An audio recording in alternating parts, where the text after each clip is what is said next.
ka pa ng witness na yung nagbitbit sa missing sa Bungero, yung nakapula kanina na sa likod mo, na si Rogelio Toto Buricat, at saka yung nakasombrero na naka-white, na si Rodilo Anigig, sila ang bumitbit na nakuna na binalita sa Channel 7. Para alam mo lang, magtago sa palda ng nanay mo, Mr. Atong Ang. Okay, 5 kaso po ang inihain sa inyo. Yung sinasabi natin na extortion, ang sinasabi nyo po ay mayroong idinraft na recantation na para pirmahan yun. At pag pinirmahan mo yun, ay bibigyan ka ng 500 million? Ganun po ba yun? Bayan, hindi kaya ng konsensya ko at pamilya na dito ang pinag-uusapan. Pero ang sinasabi ho nila ay kayo ang nangingikil sa kanila at 300 million pesos at nag-iikot daw ho kayo para nga doon. At mayroon din daw silang mga pruweba and mga messages and pieces of evidence na makapagpapatunay na kayo ay nangingikil. Nakakatawa naman, isang bilyonaryo, isang makapangyarihan na tao, kikilan ko. Udod na sinungaling yan, Cheryl. Alam mo na yan.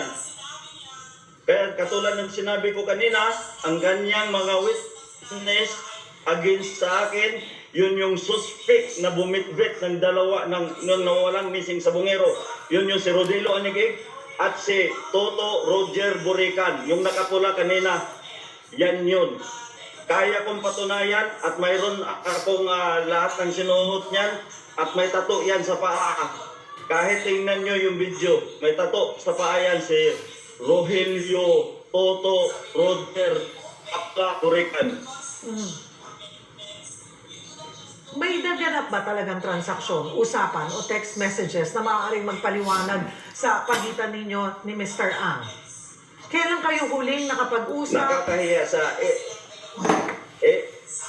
ilabas niya. Kung totoo yung sinasabi niya, ilabas niya. Wala akong, simula noon na tinatawagan niya ako, na nagmamakaawa siya sa akin, simula noon na nirecord ko ang mga sinasabi niya, hindi na yan tumatawag sa akin at hindi na nagtitext kasi gagamitin ko against sa kanya yung mga sinasabi niya. Kailan ito nangyari? Kailan lumapit sa'yo, kailan ka tinawagan?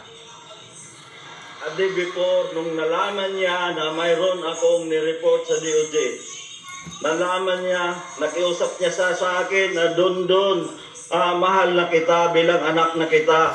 Sunduin kita sa airport. Ako na mismo magsundo sa iyo. Ayusin natin to. Kailan ito? Kailan ito, Don?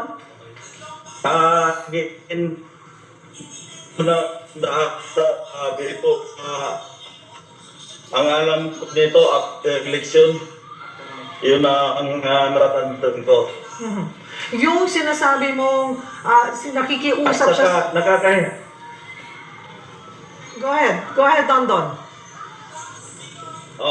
At saka yung mga sinasabi niya sa media, ang galing niya magsinungaling. Nanghingi daw ako sa kanya para daw sa pangangarap ng asawa ko. Mr. Atong Ang, may pera na rin ako dahil sa negosyo natin. Hindi, kahit kailan, hindi na ako magmamaka sa'yo. Hindi ako magmamakaawa sa'yo dahil ang pinaglaban ko dito, buhay ng pamilya ko, Mr. Atong Ang. Kaya kong patunayan, sinabi mo, Elliot, biruin, napakawalang hiya mo, inaanak mo pa yung anak ko. Ang sabi mo pa, ubusin na yan dahil sakit sa ulo yan.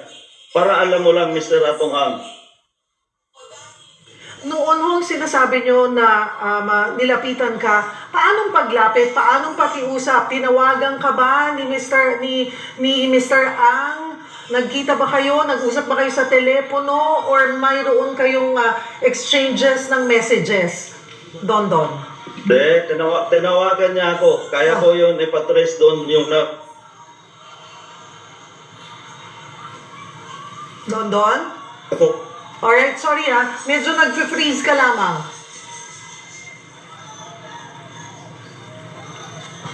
Don?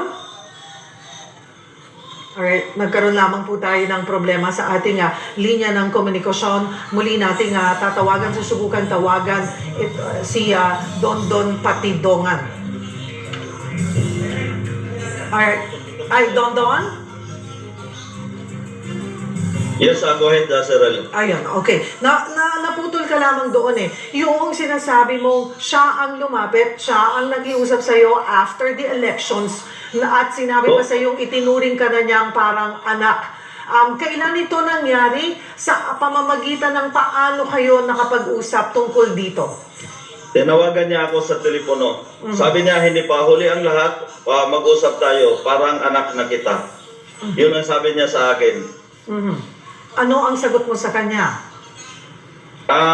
Ang sinagot ko sa kanya, pag-isipan ko na lang muna yan.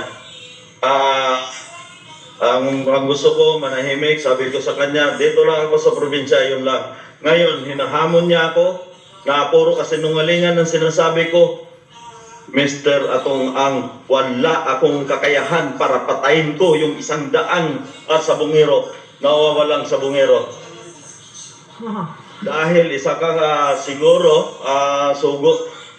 Sa totoo lang, Cyril, hindi lang ito. Mayroon pa siyang kaibigan na pinapapatay niya. Diyan sa EDSA, kung maalala nyo, yung si Mr. Yulo, siya ang mastermind nun. Kasabwat niya, yung kapatid niya, at yung dating CIDJ na si Ediboy Villanueva.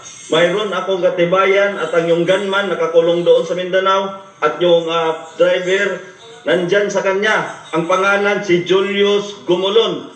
Sana huwag niya patayin yan. Yun mismo ang driver ng gunman. Para alam nyo lang. Okay. Don, balikan ko lamang. 100 sa bungero na ang sinasabi mo na pinapatay. 108.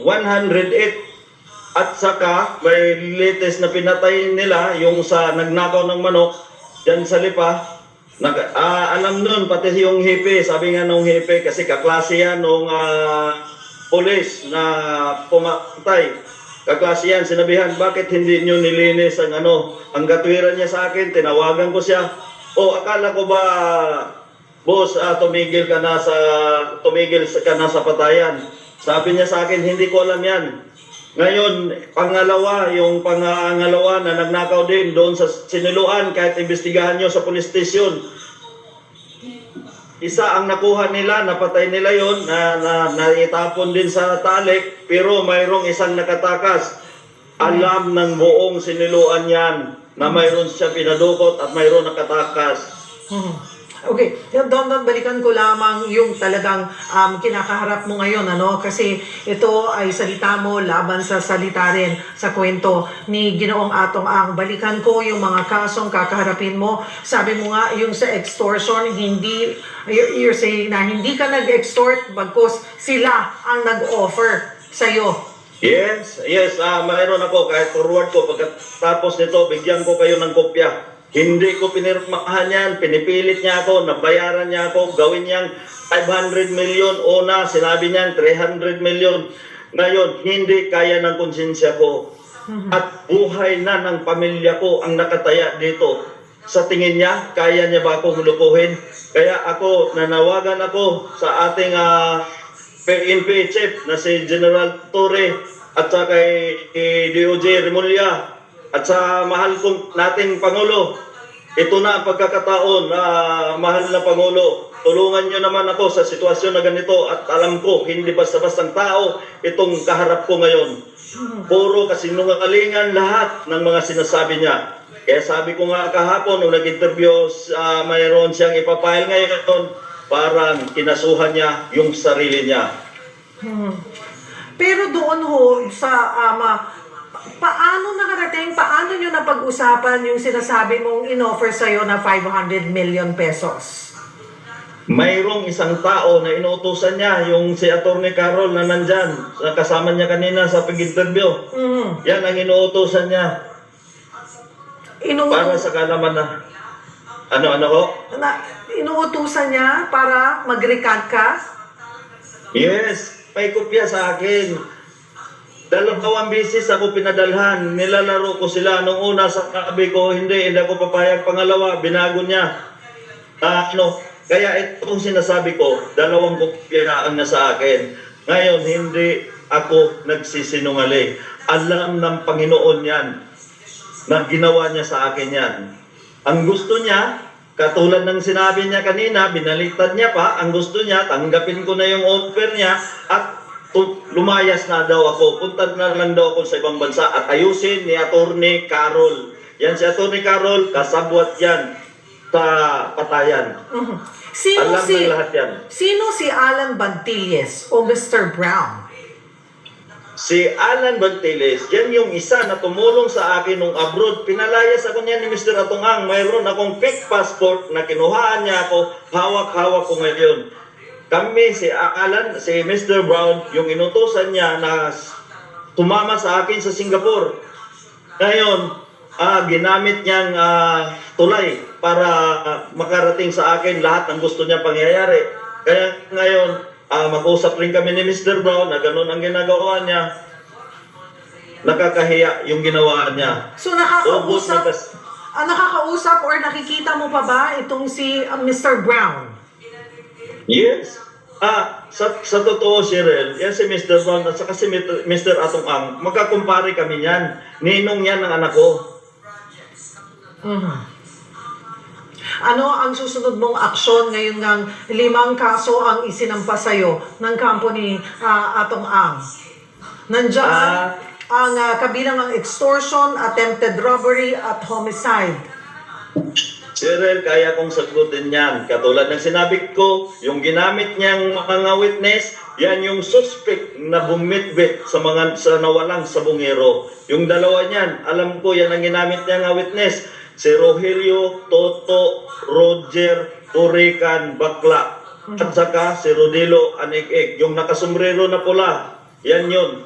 Kahit tingnan nyo sa video, pag-aralan nyo, at kaya ko ituro, yung sa video ng Channel 7 na pinalabas noon, may tato sa kanang paayan. Left or right na tato, basta nakita na may tato yan. Yung time ng kalakasan, ng kainitan ng na ako ang pinagbintangan na ako daw ang nagbitbit. Paano mo, sabi mo nga ay kaya mong patunayan, paano mo mapapatunayan ang involvement lahat nila? Cheryl, katulad ng sinabi ko, almost 15 years na mahigit ako sa kanya. Lahat ng sikreto niya alam ko dahil pinagtiwala niya lahat sa akin. Hindi ko magawa lahat ng sinasabi niya kung wala siyang utos. Isang ordinaryo lang akong tao, hindi ako katulad niya na kaya niyang pagbagsikin ang gobyerno. Anong matibay na hawak mong ebidensya laban kina dito sa mga sinasabi mo na sangkot nga sa missing sa Bungeros? Dahil ako ang isa sa farm manager, lahat yan. May video pa nga yan doon kay yung nawala sa Pablo, si John Lasco. May video pa ako dyan na hawak-hawak ko. Nung una nga, sayang yung mga cellphone ko na pinasunog niya. Nandun lahat yung mga tao kung paano katayin ng mga pulis. At tinatawag niya sa akin, inuutos mismo niya sa akin. At ako mismo ang inabutan niya ng pira pagkatapos ng operasyon. Inaabot niya para gantimpala doon sa mga pulis na pumatay ng mga nawawalang sa Bungero.